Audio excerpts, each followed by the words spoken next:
Hello guys, আসসালামু আলাইকুম। এই যে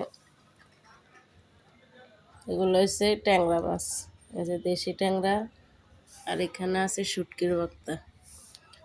তো ভাবলাম যে একটু পানি ডাইলা শুটকির ভর্তা দিয়ে ট্যাংরা মাছ দিয়ে খাই, ভালোই লাগে।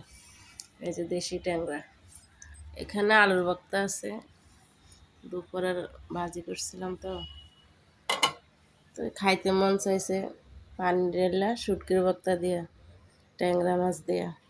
এখানে খিচুড়ি আছে, তারপরে এই যে দেশি মুরগি আছে, এই যে দেশি মুরগি,